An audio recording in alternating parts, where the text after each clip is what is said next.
오늘 설교 제목을 한번 따라해 주시기 바랍니다. 물두멍 예수.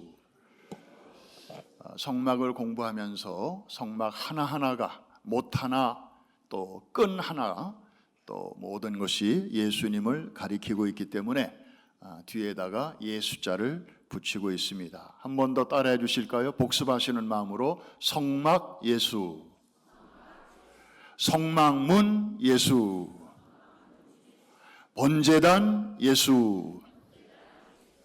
지난주는 할렐루야 대회로 건너뛰었고 오늘은 물두멍 예수.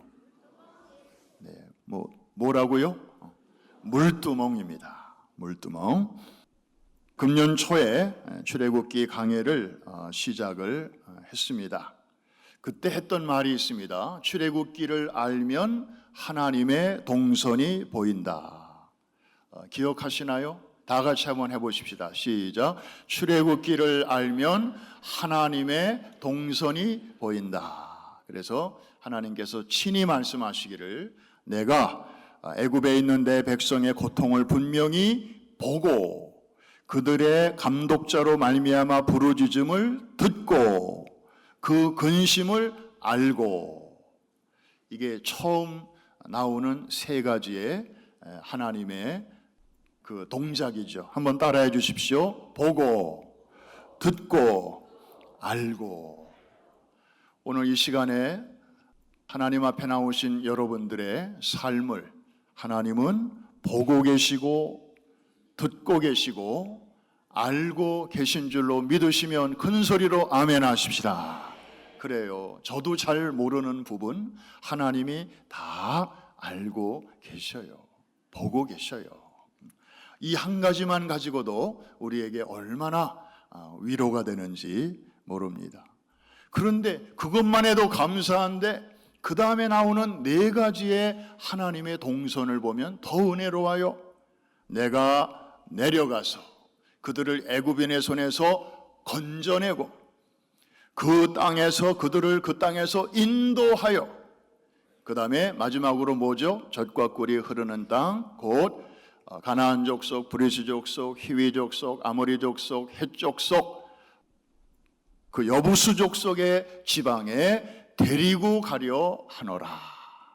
자, 이 네 가지 동사만 한번 따라해 주십시오.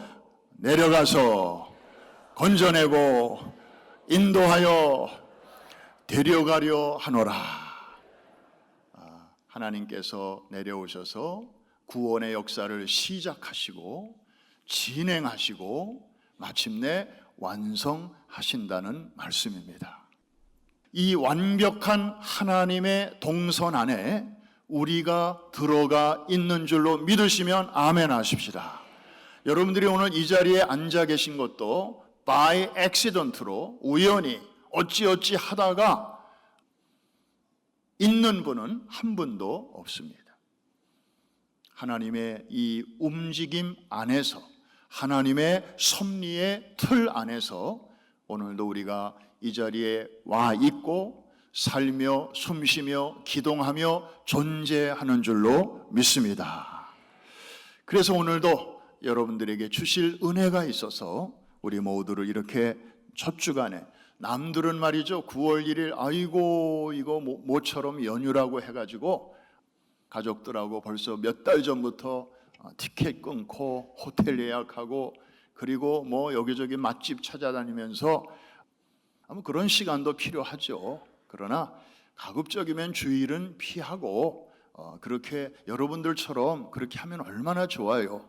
그런데 주일을 그냥 공일로 생각하고 시골 말로 괭일로 생각하고 사실 그러면 어떻게 되겠어요? 나를 존중히 여기는 자를 나도 존중히 여기고 나를 멸시하는 자를 나도 경멸하리라 하나님 말씀하셨는데 요즘에 이 온라인이라는 게 생겨가지고 이게 옵션이 됐어요. 그래서 옛날에는 그냥 옵션이 없을 때는 그냥 오직 그 길로 그냥 해야 되는가 보다 고민이 없었는데 요즘은 이게 생겼으니까 이렇게 할까 저렇게 할까 고민이 생겼습니다. 오늘도 이 연휴 기간에도 프라이어리티를 주님을 예배하는 일에 두고 또 이렇게 원근각처에서 모여서 주님을 예배하는 여러분들에게 하나님께서 만나주시고 꼭 필요한 은혜 채워주실 줄로 믿습니다.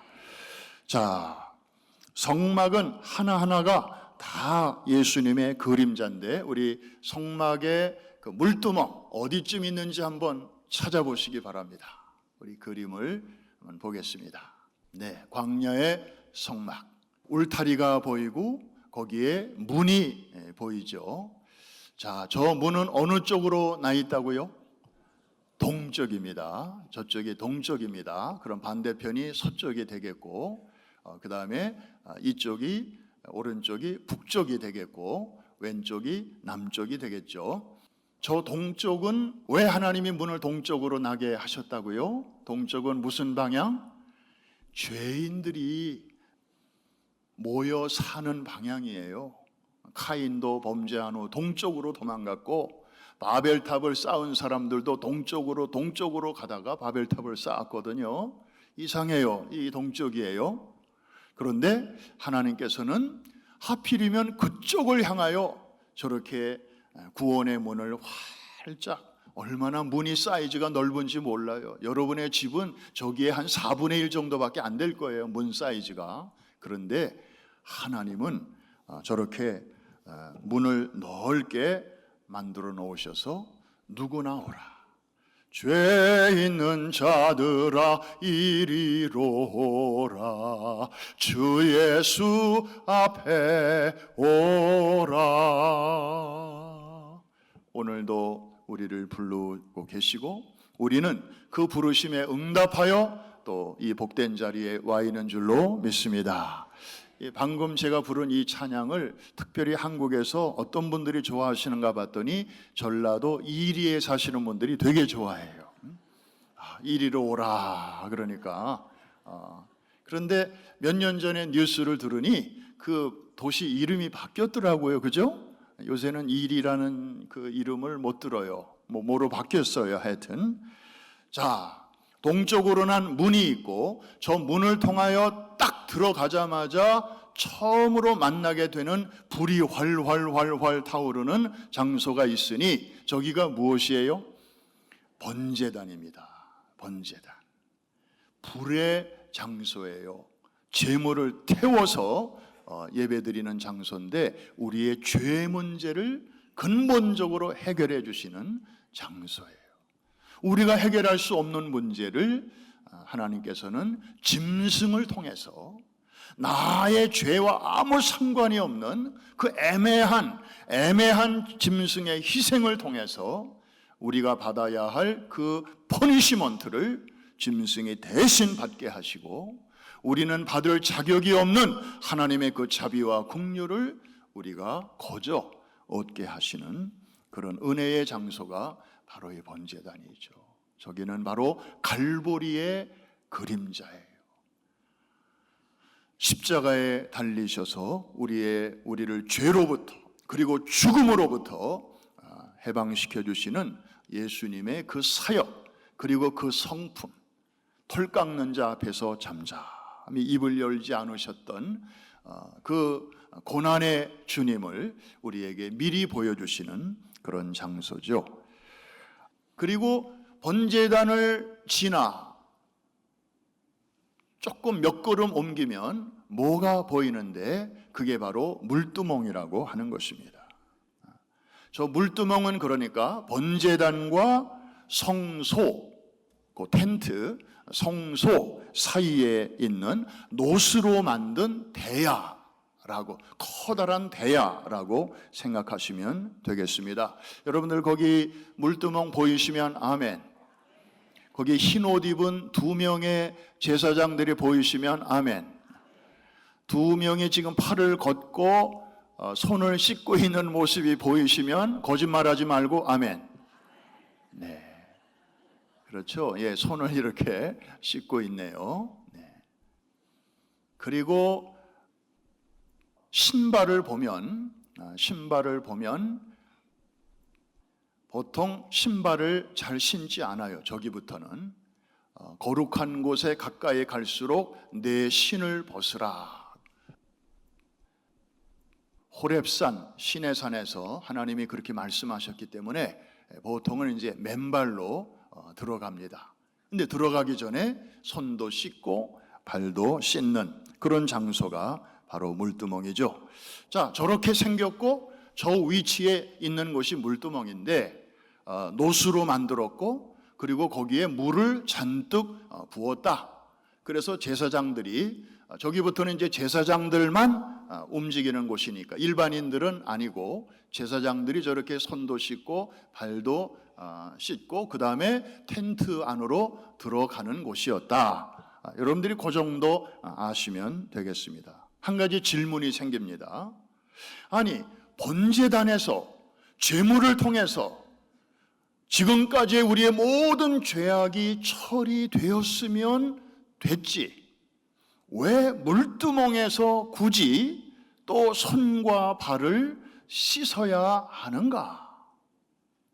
번제단에서 되어진 일 가지고 좀 2% 부족해서 그런가? 혹시 이런 생각이 여러분들 들 수도 있지 않겠습니까?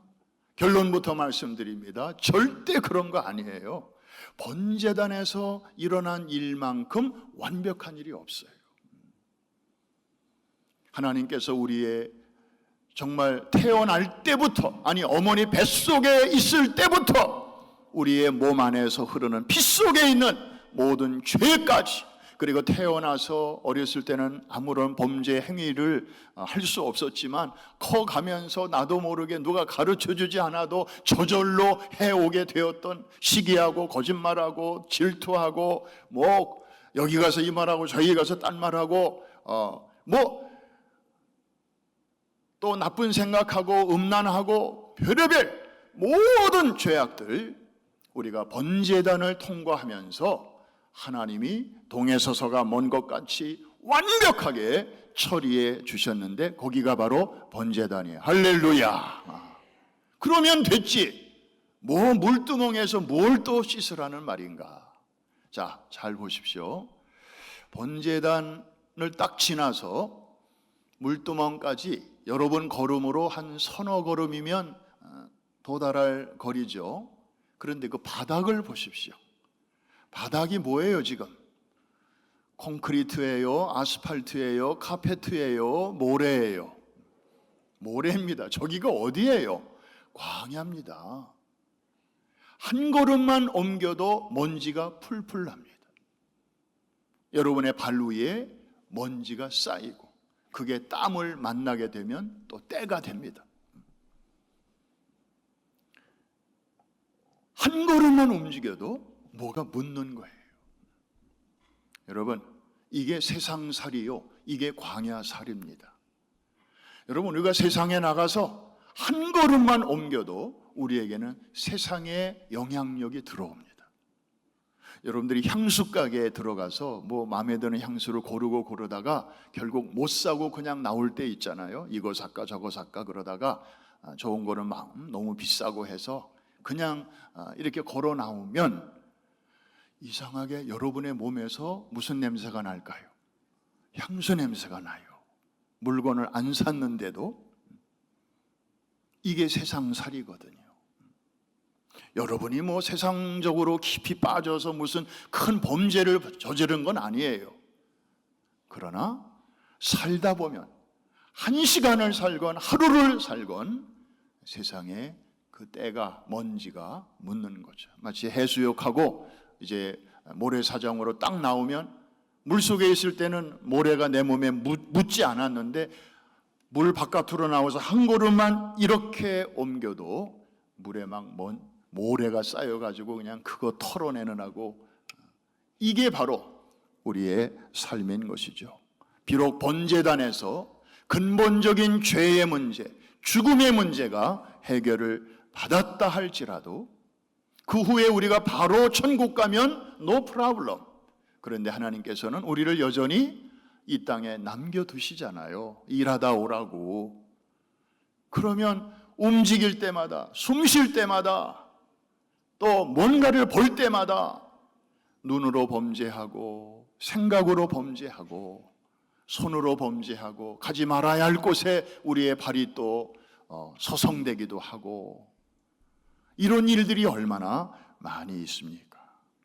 그래서 이 번제단을 통과한 자는 목욕한 자와 같은데 바다에서 해수욕을 1시간 하고 나왔다 할지라도 바깥으로만 나오면 손발이 더러워지고 뭐가 묻듯이 계속 씻어야 되는 것이죠.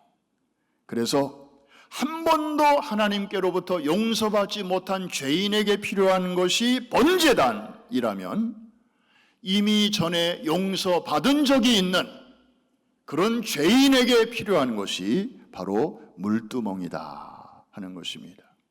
잘 따라오십니까? 한 번 더 하겠습니다.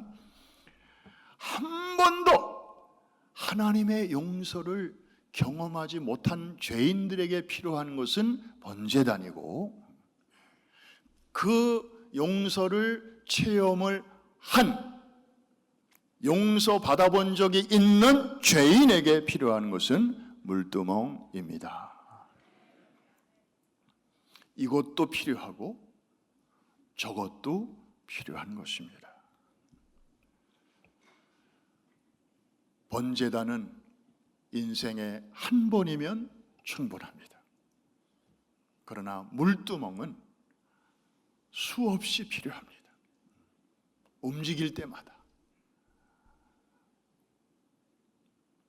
뭐가 묻을 때마다 계속 씻어야 하는 것이죠. 어떤 이단 교파에서는 번제단만 통과하면 그 다음부터는 물두멍 필요 없다, 회개 필요 없다, 그렇게 가르치는 이상한 이단이 우리 뉴욕에도 아주 왕성하게 활동하고 있습니다. 여러분, 대표적인 이단이 구원파예요. 구원파는 한마디로 말해서 번제단만 가르치고 물두멍은 가르치지 않아요. 번제단에서 다 끝났다, 그 다음부터는 죄를 지어도 죄가 아니라는 거예요. 하나님이 죄로 여기시지 않는다는 거예요. 그게 기쁜 소식이라는 거예요. 기쁜 소식. 그래서 더 이상 죄의식에 이렇게 사로잡히지 말고 그냥 자유롭게 살라는 거예요. 저 성막 그림을 여러분이 좀 보여주면서 좀 제대로 정신 차리라고 좀 하세요. 한번 따라합시다. 번제단 후에는 물두멍이 기다리고 있다.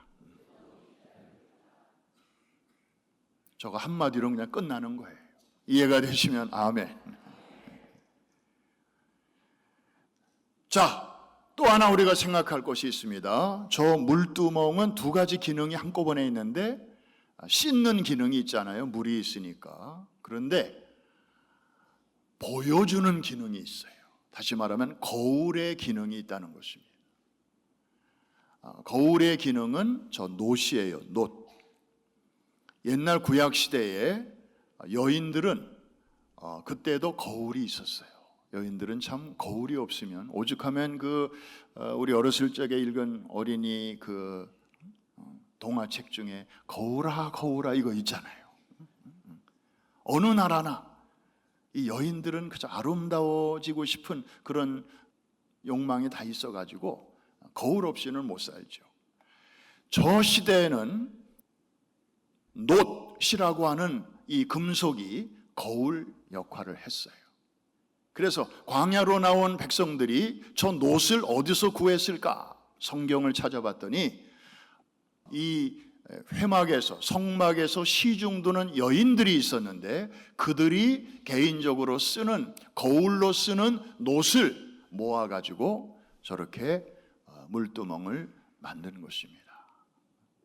그래서 저 거울 앞에 물두멍 앞에 이렇게 서면 자신의 얼굴이 이제 보이는 것이죠.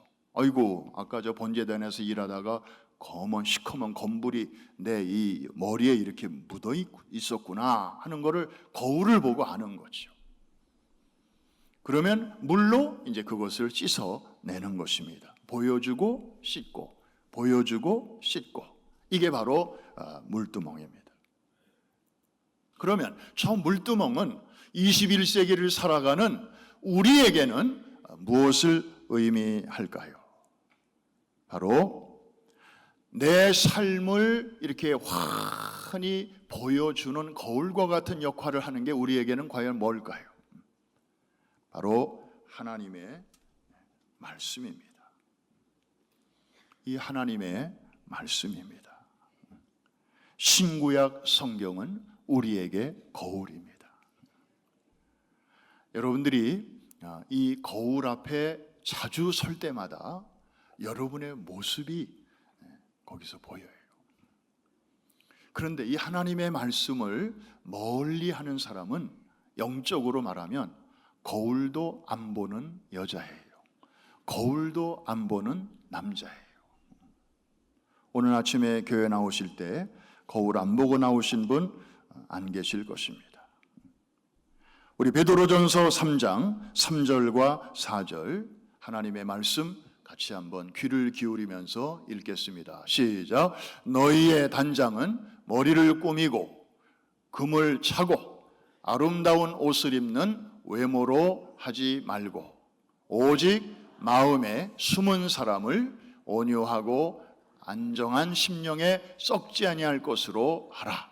이는 하나님 앞에 값진 것이니라. 내면의 아름다움을 강조하는 말씀인데 저것은 우리가 하나님의 말씀이라는 거울 앞에 서지 않으면 보이지 않는 거예요. 저기 안 보이는 사람들이 하는 일이 외모를 가꾸는 거예요. 그래서 겉을 어떻게 하면 아름답게 치장해서 나의 나됨을 좀 주변 사람들에게 보여줄 수 있을까? 그런데 하나님은 중심을 보시기 때문에 우리의 내면을 다시 한번 우리 3절과 4절 한 번 더 읽겠습니다. 시작. 너희 단장은 머리를 꾸미고 금을 차고 아름다운 옷을 입는 외모로 하지 말고 오직 마음에 숨은 사람을 온유하고 안정한 심령에 썩지 아니할 것으로 하라. 이는 하나님 앞에 값진 것이니라. 고린도전서 10장 11절까지 한번 보면 아주 좋을 것 같습니다. 자, 고린도전서 10장 11절 광야에서 일어난 일들을 성경에 자세하게 하나님이 기록해 놓으셨어요. 그 이유가 있습니다. 다 같이 시작. 저희에게 당한 이런 일이 거울이 되고 또한 말세를 만난 우리의 경계로 기록하였느니라. 그들이 잘했을 때 하나님이 어떻게 복을 주셨으며 잘하다가 그들이 어떻게 배반하고 또 하나님을 거역하고 그랬을 때 하나님께서는 저들을 어떻게 혼내셨는지 적나라하게 기록해 놓으셨는데 우리에게 거울로 삼게 하시기 위해서입니다. 한번 따라 하십시다. 성경은 우리에게 거울이다. 거울도 안 보는 사람 우리 가운데 없잖아요. 육신을 위해서 거울은 그렇게 자주 보면서 우리의 영혼을 위해서도 자주 볼수록 우리를 잘 단장하고 그래서 뭐가 묻었는지 다른 사람들은 그걸 다 보는데 나만 모르는 경우가 있어서는 안 될 것입니다. 에베소서 5장 26절에서는 더욱더 직접적으로 하나님의 말씀으로 우리의 삶을 계속 씻어내야 할 것을 말씀하고 있는데 제가 읽겠습니다. 이는 곧 물로 씻어 말씀으로 깨끗하게 하사 거룩하게 하시고. 여러분의 성경을 지저분하게 만드십시오. 그러면 여러분의 심령이 깨끗해질 것입니다. 여러분의 성경을 계속해서 지금처럼 깨끗하게 하십시오.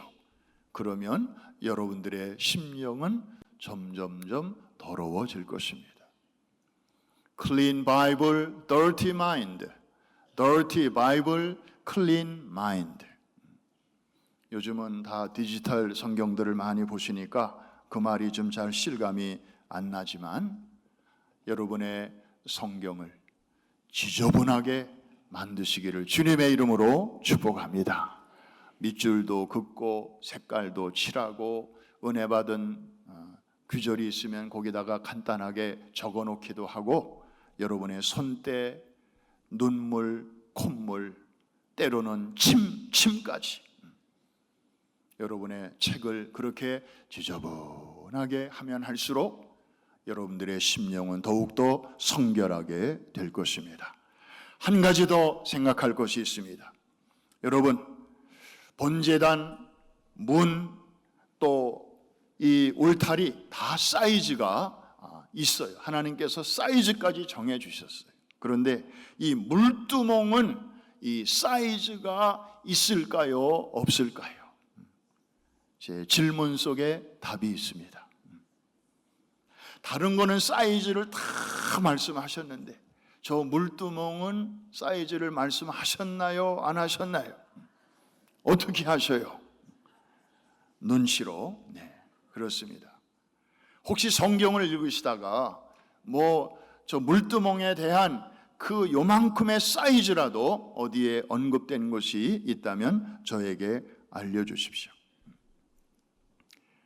유일하게 하나님이 no comment, no mention 언급을 하지 않으셨습니다. 저 not 그릇의 대야의 사이즈도 말씀 안 하셨고, 그리고 그 안에 물을 3분의 1쯤 담으라든지 절반쯤 담으라든지 아니면 꽉 채우라든지 그런 말씀조차도 안 하셨어요. 여러분, 하나님의 의도가 무엇일까요? 유일하게 저 물두멍만큼은 크기나 깊이나 양에 대해서 일절 언급을 하지 않으신 하나님의 마음은 무엇입니까? 여러분, 하나님의 용서에는 끝이 없다는 사실을 저 물두멍은 우리에게 웅변적으로 말해주고 있습니다. 여러분, 번제단은 우리가 구원받을 때 한 번 통과하는 것입니다. 그러나 저 물두멍은 우리가 구원받은 이후에 수시로 내가 잘못한 것이 생각나면 그 즉시 가서 손을 닦는 곳입니다. 하루에 10번, 20번, 50번. 그때마다 하나님께서는 야, 너 5분 전에 왔는데 또 왔어? 또 무슨 짓을 했어? 하나님은 한 번도 우리를 핀잔 주시는 법이 없으십니다. 생각나게 하시면, 깨닫게 하시면, 여러분 이 자백은, 이 고백은 꼭 교회당 와서 할 필요 없습니다. 무슨 고해성사 하듯이 어느 특정 장소에 가서 할 필요 없습니다. 그냥 생각나는 그 자리에서 여러분들이 길을 걷다가 혹은 운전하시다가 혹은 잠자리에 들었는데 뭐가 딱 이렇게 생각이 나면 그 자리에서 그냥 손발을 씻으시면 되는 것입니다. 이게 바로 물두멍이에요. 어느 누구든지 얼마든지 와서 씻을 수 있도록 하나님께서 사이즈를 말씀하지 아니하셨어요. 증거를 하나 말씀드리겠습니다. 어느 날 베드로가 예수님에게 묻습니다. 내 형제가 내게 죄를 범하면 몇 번이나 용서하여 주리이까? 7번까지 하리이까? 그 당시 랍비들은 3번까지라고 가르치고 있었거든요. 베드로는 수제자니까 거기에 4번을 더 얹어서 7번까지 용서한다고 하면 예수님이 나를 칭찬하시겠지 하고 그렇게 물은 것입니다. 예수님의 대답은 의외였습니다. 7번뿐만 아니라 70번씩 7번이라도 할지니라. 우리를 향하신 예수님의 용서의 폭입니다. 그리고 우리에게 그 용서를 그대로 실천할 것을 말씀하고 있는 것입니다. 구약시대의 손발을 씻는 것은 오늘 우리에게는 뭘 의미할까요? 바로 죄가 생각날 때마다 자백하는 것입니다. 고백하는 것입니다. 이거는 우리가 처음에 구원받을 때 하는 회개와는 조금 구별되는 것이죠. 번제단의 회개와는 다른 것입니다. 번제단은 인생에 한 번이면 됩니다. 그러나 물두멍은 수시로 우리가 방문해야 하는 것이죠. 우리 요한일서 1장 8절과 9절, 여러분들 친숙한 말씀일 텐데 우리 같이 한번 읽어볼까요? 시작. 만일 우리가 죄가 없다고 말하면 스스로 속이고 또 진리가 우리 속에 있지 아니할 것이요, 만일 우리가 우리 죄를 자백하면 저는 미쁘시고 의로우사 우리 죄를 사하시며 모든 불의에서 우리를 깨끗게 하시오. 묻습니다. 이 말씀은 불신자에게 하시는 말씀인가요? 아니면 신자들에게 하시는 말씀이요? 요한일서 신자에게, 다시 말하면 번제단을 통과한 사람들에게 주시는 말씀이에요. 물두멍에서 우리가 해야 할 일을 이렇게 말씀하시는 것입니다. 자, 우리가 죄 없다 하면 스스로 속이는 자다. 이거 아까 말씀드린 그 이단 사람들이 이 말씀 들어야 돼.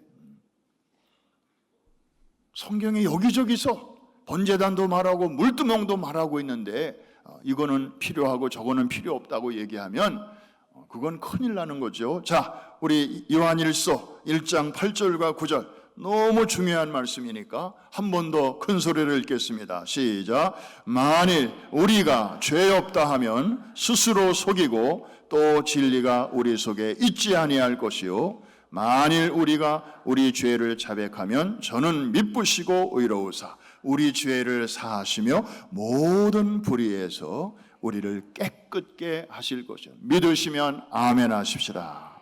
그러니까 번제단의 회개를 통해서 우리가 얻는 것은 새로운 생명을 얻는다면, 물두멍에서의 자백을 통해서 우리가 얻는 것은 우리의 거룩함입니다. 먼지 묻고 냄새나고 그저 머리끝부터 발끝까지 추하기 짝이 없는 우리 인생이지만 발견될 때마다 또 씻고 또 떼어내고 그리고 닦아내고, 조금 전에도 그렇게 했는데 이제 다시 와서 또 씻고, 이런 과정을 통해서 우리는 날마다 성화의 길에서 더욱더 거룩하신 하나님 전전 앞으로 나아갈 수 있는 사람들로 준비가 되는 것입니다. 이제 말씀을 마칩니다. 성경에 보면 많은 인물 가운데서 하나님의 마음에 합한 자라는 그런 칭찬을 들은 왕이 있었죠.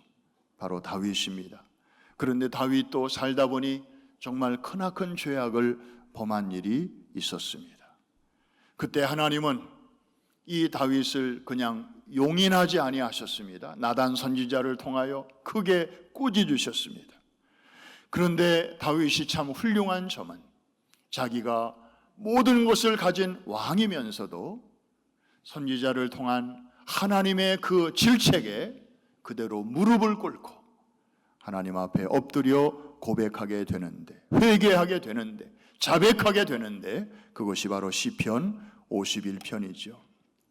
그때 그는 이렇게 기도합니다. 하나님이여, 내게 구원의 즐거움을 회복시켜 주옵소서.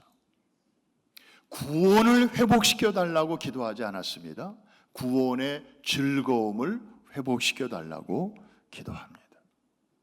여러분, 한 번 구원받은 자, 다시 말해서 번제단을 통과한 자도 또다시 죄를 범할 수 있죠. 그럴 때 그가 잃어버리는 것은 구원 자체가 아니라 구원의 기쁨, 구원의 즐거움입니다. 구원받았지만 범죄한 사람은요, 찬송이 안 나와요. 찬송 안 나와요. 기도도 잘 안 돼요. 그리고 기쁨이 사라져요. 나도 모르게 우울해져요. 그러나 구원 자체를 잃어버리는 것은 아닙니다.